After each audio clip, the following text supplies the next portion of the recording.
Oke, Assalamualaikum warahmatullahi wabarakatuh. Selamat siang. Waalaikumsalam warahmatullahi wabarakatuh. Siang, Sebelumnya, perkenalkan nama saya Muhammad Azrul Ihwan. Saya dari Universitas Amikom Yogyakarta. Izinkan saya untuk mewawancarai Mas terkait dengan mata kuliah kepemimpinan. Sebelumnya, saya boleh tahu siapa nama Mas? perkenalkan nama saya Jamaluddin Hidayat. Lalu jenis usaha apa yang sedang Mas jalankan pada saat ini? Perusahaan yang bergerak di bidang pembuatan dump truck. Lalu, berapa lama usaha Mas ini sudah berdiri? Perusahaan ini berdiri sejak tahun 2020 dan telah berjalan lebih dari 4 tahun. Oke. Lalu bagaimana Mas menerapkan prinsip etika kepemimpinan dalam memimpin bisnis Mas? Dalam memimpin bisnis, saya menerapkan prinsip etika kepemimpinan seperti kejujuran, transparansi, keadilan, dan tanggung jawab. Oke, lalu bagaimana sih cara Mas untuk menangani konflik yang muncul dalam tim ataupun dalam mitra bisnis dan apa strategi utama yang Mas gunakan dalam manajemen konflik Mas? Saya menangani konflik dengan pendekatan komunikasi terbuka, mediasi yang netral. Langkah pertama adalah mengidentifikasi akar masalah dengan mendengarkan semua pihak secara adil. Setelah itu, saya memfasilitasi diskusi untuk mencari solusi yang saling menguntungkan. Strategi utama saya adalah memastikan semua pihak merasa didengar dan dihormati, sehingga konflik dapat diselesaikan dengan cara yang memperkuat hubungan baik dalam tim dengan mitra bisnis. Oke, lalu bagaimana sih proses pengambilan keputusan yang Mas lakukan dalam menghadapi situasi kritis yang berdampak pada kelangsungan bisnis Mas? Dalam menghadapi situasi kritis, saya melakukan analisis cepat dengan mengumpulkan data relevan seperti laporan produksi dan keuangan. Selanjutnya, saya berkomunikasi dengan tim ahli untuk mendapatkan perspektif yang lebih luas. Setelah semua opsi dipertimbangkan, saya mengumpulkan keputusan yang paling berdampak positif bagi keberlangsungan bisnis. Saya memastikan keputusan tersebut dikomunikasi dengan jelas kepada semua pihak terkait. Pendekatan ini membantu saya bertindak cepat tanpa mengorbankan kualitas keputusan. Lalu bagaimana Mas memastikan koordinasi yang efektif dalam organisasi untuk mencapai tujuan bisnis yang telah ditetapkan?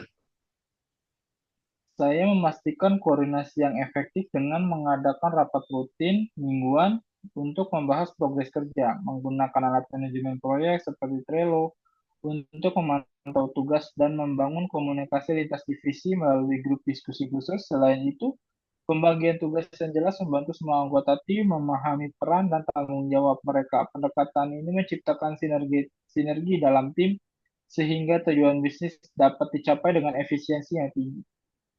Oke, lalu apa sih bentuk laporan pertanggungjawaban yang Mas lakukan, yang Mas gunakan lah untuk memantau dan melaporkan kinerja dari perusahaan Mas secara berkala? Saya menggunakan beberapa bentuk laporan, yaitu laporan keuangan bulanan untuk memantau pendapatan, pengeluaran, dan profit, laporan produksi harian untuk memastikan target produksi tercapai, dan laporan evaluasi kinerja triwulan untuk menilai produksi setiap individu atau divisi. Laporan ini didiskusikan secara berkala dalam rapat manajemen untuk mengevaluasi hasil kerja dan merencanakan perbaikan. Oke, pasti Mas kan bisa ada bentuk reward kepada karyawan Mas. Lalu, apa sih bentuk reward yang Mas berikan kepada karyawan dan bagaimana reward tersebut bisa membantu meningkatkan motivasi serta produktivitas mereka? Saya memberikan reward dalam berbagai bentuk, seperti bonus kinerja untuk karyawan yang mencapai atau melampaui target, penghargaan bulanan seperti karyawan terbaik bulan ini, serta fasilitas tambahan seperti subsidi transportasi atau pelatihan pengembangan diri. Reward ini memberikan motivasi kepada karyawan untuk bekerja lebih keras, meningkatkan loyalitas, serta menciptakan lingkungan kerja yang produktif dan kompetitif secara sehat. Berarti biasa dia kalau mereka dapat reward pasti bakal semangat lagi kerjanya ya. Lalu bagaimana sih cara Mas dalam menangani kesalahan atau pelanggaran yang terjadi pada karyawan karyawan Mas contohnya atau apa dampak dari punishment terhadap kinerja secara tim keseluruhan?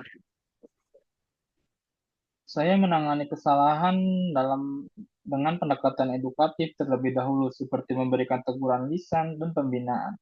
Untuk pelanggaran berat, saya menerapkan sanksi yang adil sesuai aturan perusahaan, seperti teguran tertulis atau pemberhentian.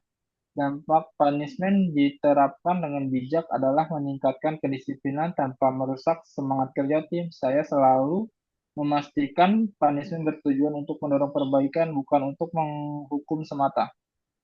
Oke, lalu bagaimana sih cara Mas untuk menciptakan visi dan misi yang mampu menginspirasi lah tim untuk bekerja sama dalam mencapai tujuan bisnis Mas? Visi perusahaan saya adalah menjadi produsen dump truck terkemuka yang inovatif dan ramah lingkungan. Misi saya adalah menghasilkan produk berkualitas tinggi, memberikan pelayanan terbaik kepada pelanggan, dan memberikan dampak positif kepada lingkungan dan masyarakat. Visi dan misi ini saya berkomunikasi secara rutin kepada seluruh tim, baik pun melalui rapat maupun sesi pelatihan, sehingga mereka merasa terinspirasi untuk bekerja bersama sampai tujuan perusahaan. Oke, lalu apa sih pelajaran terbesar yang bisa Mas dapatkan dari kegagalan dalam bisnis? Lalu bagaimana hal tersebut bisa mempengaruhi gaya kepemimpinan dari Mas sendiri? Pelajaran terbesar yang saya dapat dan dari kegagalan adalah pentingnya manajemen risiko dan memiliki rencana cadangan. Di awal berdirinya perusahaan, saya mengalami kesulitan akibat kenaikan harga bahan baku yang tidak terduga karena kurangnya perencanaan dan pengalaman ini. Dan dari pengalaman ini, saya belajar untuk lebih fleksibel, strategis, proaktif dalam menghadapi perubahan. Gaya kepemimpinan saya menjadi lebih adaptif, fokus, dan pencegahan masalah pengambilan keputusan yang tanggap. Oke, kita masuk ke pertanyaan yang terakhir ya, Mas. Menurut Mas sendiri, ada saran nggak sih gimana cara untuk mahasiswa yang ingin memulai bisnis, khususnya dalam mengembangkan spiritual quotient dan membangun kepemimpinan yang berkelanjutan? Saran saya adalah untuk memulai bisnis dengan niat yang kuat dan membangun spiritual cohesion, seperti menjunjung tinggi nilai kejujuran, empati, tanggung jawab. Jangan takut mencoba meskipun gagal, karena setiap kegagalan adalah pembelajaran yang berharga. Selain itu, penting untuk membangun kepemimpinan yang berkelanjutan dan fokus pada inovasi adaptasi terhadap perubahan dan membangun tim yang solid. Dengan tekad kerja keras dan visi yang jelas, mahasiswa dapat mencapai keberhasilan dalam bisnis. Oke, terima kasih untuk waktunya dari Mas Jamal. Sama-sama. Eh, saya izin tutup untuk wawancara hari ini. Assalamualaikum warahmatullahi wabarakatuh. Waalaikumsalam warahmatullahi wabarakatuh.